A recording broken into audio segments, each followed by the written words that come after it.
BJP के नए राष्ट्रीय कार्यकारी अध्यक्ष कितने अमीर हैं?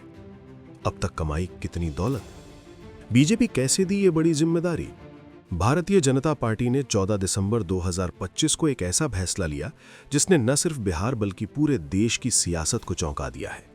पार्टी ने अपनी पुरानी परिपाटी को बदलते हुए बिहार के कद्दावर युवा नेता और मंत्री नितिन नबीन को राष्ट्रीय कार्यकारी अध्यक्ष की कुर्सी सौंप दी है। यह फैसला इसलिए भी ऐतिहासिक है क्योंकि नितिन नबीन इस सर्वोच्च पद पर बैठने वाले अब तक के सबसे कम उम्र के नेता बन गए हैं। सियासी गलियारों में इस नियुक्ति को भाजपा का एक बड़ा मास्टर स्ट्रोक माना जा रहा है, लेकिन इस बड़ी जिम्मेदारी के पीछे उनकी मेहनत के साथ साथ उनकी आर्थिक स्थिति और रसूख भी चर्चा का विषय बना हुआ है। लोग ये जानने को बेताब हैं कि इतनी कम उम्र में देश की सबसे बड़ी पार्टी की कमान संभालने वाले नितिन नबीन आखिर कितनी दौलत के मालिक हैं। चुनाव आयोग को दिए गए उनके हलफनामे के पन्ने पलटे तो पता चलता है कि सियासी ताकत के साथ साथ वे आर्थिक रूप से भी काफी संपन्न हैं।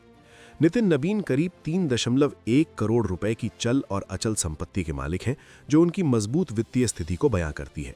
हालांकि सिक्के का दूसरा पहलू यह भी है कि इतनी संपत्ति होने के बावजूद उन पर करीब 56.7 लाख रुपए का कर्ज भी है, जो उनकी देनदारियों को दर्शाता है। उनकी सालाना कमाई 4.8 लाख रुपए बताई गई है, लेकिन उनका असली धन उनका वो जन समर्थन है जो उन्हें विरासत और मेहनत दोनों से मिला है। अब सवाल ये उठता है कि आखिर भाजपा ने बिहार के इस युवा चेहरे पर इतना बड़ा दांव क्यों खेला? इसका जवाब उनके सियासी सफर और बांकीपुर के उस अभेद्य किले में छिपा है जिसे वे लगातार चौथी बार फतह कर चुके हैं। नितिन नबीन ने 2025 के विधानसभा चुनाव में राष्ट्रीय जनता दल की प्रत्याशी रेखा कुमारी को 51,000 से ज्यादा वोटों के भारी अंतर से हराकर यह साबित कर दिया कि पटना की सड़कों पर उनकी पकड़ कितनी जबरदस्त है। ये सीट उनके पिता नवीन किशोर प्रसाद सिन्हा की विरासत थी, जिसे नितिन ने न सिर्फ संभाला बल्कि उसे और बुलंदी पर ले गए। संगठन के लिहाज से देखें तो नितिन नबीन को ये कुर्सी कोई तोहफे में नहीं मिली है, बल्कि इसके पीछे भारतीय जनता युवा मोर्चा के दिनों का उनका लंबा संघर्ष है। जब पार्टी ने उन्हें बिहार से बाहर छत्तीसगढ़ और सिक्किम जैसे राज्यों की जिम्मेदारी सौंपी तो उन्होंने वहां भी कमल खिलाकर अपनी रणनीतिक कुशलता का लोहा मनवाया। खासकर छत्तीसगढ़ में भाजपा की वापसी में उनकी बिछाई गई बिसात ने केंद्रीय नेतृत्व को खासा प्रभावित किया था। वे हमेशा से ही कठिन चुनौतियों को स्वीकार करने वाले नेता रहे हैं, चाहे वो कश्मीर की एकता यात्रा हो या पूर्वोत्तर का श्रद्धांजलि मार्च।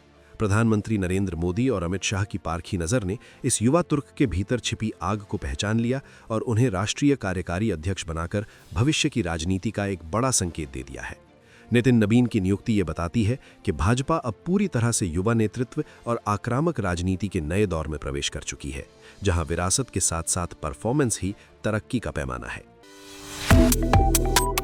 Subscribe to One India and never miss an update. Download the One India app now.